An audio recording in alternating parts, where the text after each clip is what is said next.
창세기 14장 17절에서 20절 말씀. 아브라함이 그돌라오멜과 그와 함께한 왕들을 쳐부수고 돌아올 때에 소돔왕이 사헷 골짜기 곧 왕의 골짜기로 나와 그를 영접하였고, 살렘왕 멜기세덱이 떡과 포도주를 가지고 나왔으니 그는 지극히 높으신 하나님의 제사장이었더라. 그가 아브라함을 축복하여 이르되, 천지의 주제시오 지극히 높으신 하나님이여 아브라함에게 복을 주옵소서. 너희 대적을 내 손에 붙이신 지극히 높으신 하나님을 찬송할지어다 하매, 아브라함이 그 얻은 것에서 10분의 1을 멜기세덱에게 주었더라.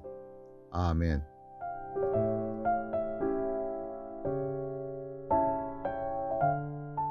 샬롬, 복된 금요일 아침입니다. 오늘은 창세기 14장 13절로 24절의 말씀 10분의 1 이 제목으로 하나님 말씀 나누고자 합니다. 어제 우리는 함께 나누었습니다. 왜 연합했습니까? 왜 배반했습니까? 이해관계가 서로 맞았기 때문이죠. 하지만 이해관계 가운데 우리도 거하고 있다는 것을 인정하지만 하나님을 믿고 예수 그리스도를 내 삶의 구주로 고백하는 우리는 생명의 관계로 나아가는 몸부림을 쳐야 한다. 이게 어제 우리가 나누었던 말씀의 요지였습니다. 오늘 본문 14절을 보십시오. 아브라함이 그의 조카가 사로잡혔음을 듣고 집에서 길리고 훈련된 자 318명을 거느리고 단까지 쫓아가서, 아브라함이 이해관계로 아브라함 조카 롯과의 그 관계 설정을 했다면 이렇게까지 했을까요? 아브라함은 조카 롯을 향한 그 관계 설정이 이해관계를 뛰어넘어 생명의 관계였습니다. 그래서 어떻게 합니까? 318명. 참 아브라함도 대단하죠. 그만큼 부함, 힘, 권세 나름 갖고 있었음이 분명합니다. 그래도 4개 나라의 연합군이에요. 더군다나 파죽지세로 승리를 했던 그 군대입니다. 그 군대를 향하여서 자신의 가신 318명을 거느리고 쫓아간다? 이거 참 쉽지 않은 얘기죠. 왜? 죽을 수 있으니까. 여러분, 생명의 관계로 나아가는 몸부림, 그것 가운데는 나의 생명도 때로는 해함을 받을 수 있는, 깨질 수 있는 그런 위험이 언제든지 도사리고 있는 바로 그것 아니겠습니까? 그래서 15절로 가셔요.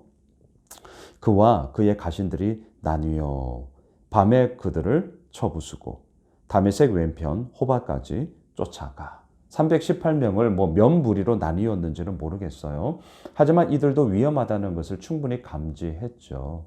그래서 한꺼번에 움직이면 공격으로 전멸이 될 수 있으니까 소위 게릴라 작전처럼 그룹을 지어서 나뉘었어요. 그리고 정면 대결을 하면 분명 질 게 뻔하니까 어떻게 합니까? 밤에. 이들은 승리를 하고 돌아가는 것에 만끽을 하고 경계태세를 많이 낮추었겠죠. 어쩌면 전쟁에서 이겼기 때문에 밤에 부어라 마셔라 하면서 그냥 쉬고 있었을 것이 분명합니다. 그래서 그 밤에 기습작전을 피웠죠. 그들을 쳐부셨어요. 쳐부셨다. 318명이 그만큼 힘이 강해서다. 물론 그 부분도 있겠지만 사실은 앞서 말씀드린 것처럼 전쟁에서 이기고 돌아가는 길이었기 때문에 경계태세도 거의 없었을 것이고, 더군다나 이제 무슨 우리를 공격할 자가 있으리요 라는 생각으로 부어라 마셔라 그냥 만끽하면서 그렇게 길을 가고 있는 여정이었던 것이죠. 이들이 경계태세를 다 낮추었기 때문이에요. 그래서 그들을 쳐부었어요. 16절.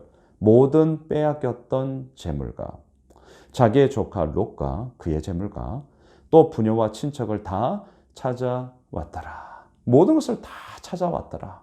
그만큼 이 4개 나라의 군인들이 그냥 무방비 상태에서 다 자기 살 길을 찾아 이제 도망가 버렸다는 것이 오늘 본문의 이제 내용이죠. 자, 바로 이때 이제 우리가 보고자 하는 것이 무엇입니까? 18절로 내려가시죠. 살렘 왕 멜기세덱이 떡과 포도주를 가지고 나왔으니 그는 지극히 높으신 하나님의 제사장이었더라. 이 소식을 듣고 소돔 왕과 살렘 왕이 나왔습니다. 19절. 그가 아브라함에게 축복하여 이르되 천지의 주제이시요 지극히 높으신 하나님이여 아브라함에게 복을 주옵소서. 20절. 너희 대적을 내 손에 붙이신 지극히 높으신 하나님을 찬송할지로다 하매. 네, 이 일을 이루신 분은 하나님이심을 분명히 언급하며 그 하나님을 찬양하며 그 하나님의 복이 아브라함에 있기를 축복하고 있습니다. 그러자 아브라함이 어떻게 합니까? 20절 뒷부분을 보세요. 아브라함이 그 얻은 것에서 10분의 1을 멜기세덱에게 주었더라. 이 멜기세덱은 누구예요? 18절 지극히 높으신 하나님의 제사장이었더라. 하나님께 10분의 1을 바치죠. 소위 11조를 하는 거죠. 오늘의 결론 10분의 1, 11조는요. 하나님과의 거래가 아닙니다. 하나님과의 거래가 아니에요. 그렇다면 이 10분의 1, 11조 그리고 우리가 드리는 헌금, 헌물, 우리들의 헌신 이것은 무엇이냐? 하나님을 향한 우리들의 온전한 믿음의 고백인 것이죠. 주일 예배 때 저희들 역시 예배 시간에 헌금하는 시간이 있습니다. 하나님께 우리가 드리겠다는 거죠. 나의 삶을, 나의 시간을, 나의 몸을 그리고 나의 물질을 드리겠다. 제가 종종 헌금 기도 시간에 하는 소위 기도 내용이 있습니다. 하나님, 우리가 드리는 이 헌금이 하나님과의 거래가 되는 것이 아니라 하나님을 향한 온전한 믿음의 고백으로 드리게 하옵소서. 여러분 너무나 중요합니다. 왜요? 거래라는 것은 무엇입니까? 이해관계죠. 이해관계예요. 하지만 하나님을 향한 우리들의 온전한 믿음의 고백이 있을 때에 드리는 것은 생명의 관계죠. 내가 이만큼 드렸으니 이만큼 최소한 주셔야 되는 것 아닙니까? 이게 거래죠. 이게 거래예요. 여러분, 아브라함이 드리는 이 10분의 1은 거래가 아니라 천지의 주제시요 우리의 왕 되시는 하나님을 향한 믿음의 고백, 전쟁에서 승리를 허락하여 주신 하나님을 향한 감사함으로 드리는 것이었습니다. 21절을 보십시오. 소돔 왕이 아브라함에게 이르되 사람은 내게 보내고 물품은 네가 가져라. 소돔 왕 참 못됐습니다. 어제 본문에서도 전쟁에서 지니까 소돔 왕이 도망가 버렸어요. 자기 살려고. 그러니 밑에 있는 부하들은 말할 것도 없죠. 오늘 본문도 참 못됐어요. 사람은 나에게 보내고 왜? 그래야 결국 도시국가의 왕으로서 그 소돔의 모든 것들을 결국은 이루어 나가는 것 아닙니까? 물품은 네가 가져라. 중요한 것은 사람이에요. 중요한 것은 사람입니다. 개척을 했잖아요. 저는 분립개척을 했죠. 물질도 지원받고 또 함께 했던 사람들도 있죠. 근데 시간이 지나면 지날수록 정말 중요한 것은 뭐냐? 물질의 후원 중요합니다. 분명 힘이 됩니다. 하지만 그것은 다 쓰고 없어져요. 하지만 남는 건 뭐죠? 결국 사람이죠. 사람. 소돔왕도 마찬가지죠. 사람은 내게 보내고 물품은 네가 가져라. 아니요.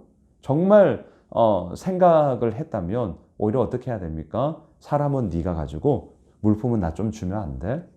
참 이렇게 할 말도 자격도 안 되지만 근데 이 소돔왕의 정신이 어떠한지를 우리는 알게 되는 것이죠. 그런데 아브라함이 어떻게 합니까? 22절. 아브라함이 소돔 왕에게 이르되 천지의 주제이시요 지극히 높으신 하나님 여호와께 내가 손을 들어 맹세하노니. 23절. 네 말이 내가 아브라함으로 치부하게 하였다 할까 하여. 무슨 말입니까? 치부, 부자 되게 만들었다. 뭔 부자 되게 만들었어요? 본인이 한 거 없거든요. 그래도 21절에서 사람은 나에게 보내고 물품은 네가 가져. 이렇게 내가 컨펌 했다는 거예요. 그것 때문에 아브라함이 부자 된 거야 라는 소문이 돌까 봐 내게 속한 것은 실 한 오락이나 들매끈 한 가닥도 내가 가지지 아니하리라. 아주 쿨해요. 쿨하게 모든 걸 다 가지십시오. 이렇게 아브라함이 다 돌려주고 있음을 보게 되죠.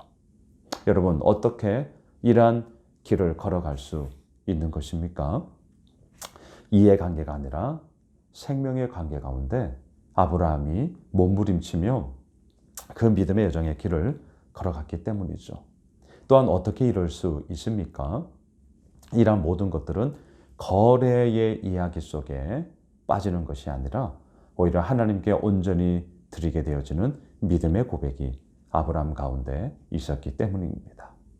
사랑하는 예수오의 질 가족 여러분, 또한 이 유튜브 채널을 통해 함께 말씀을 나누는 우리 구독자 여러분들, 하나님과의 거래 안 됩니다. 하나님께 온전히 드리는 우리들의 믿음의 고백으로서 우리들의 헌금 생활, 또한 우리가 드리는 모든 헌신의 이야기가 이루어져야 합니다. 거래가 되면 나중에 어떻게 되는 줄 아세요? 본전 생각나실 거예요. 예, 만일에 혹시라도 지금 내 삶 가운데 뭐야 내가 이렇게까지 했는데 어떻게 이럴 수 있어? 소위 본전 생각나신다고요? 아니면 좀 생색내기 하고 싶다고요? 그렇다면 그 마음의 밑바닥에 깔려져 있는 거래의 이야기가 있구나. 이걸 우리가 자가 체크하셔야 됩니다. 그러한 모습이 보일 때 우리 어떻게 해야 되냐고요? 회개하셔야죠. 엎드려야죠. 하나님의 은혜가 오늘도 나를 이끌고 있다는 그 진짜 앞에 우리가 몸부림을 쳐야죠. 거래가 아니라 하나님과의 온전히 우리가 드리는 믿음의 고백으로서 우리는 나아가는 것입니다. 오늘 금요일 한 날이 그러한 복된 한 날이 되시길 주님의 이름으로 축복합니다.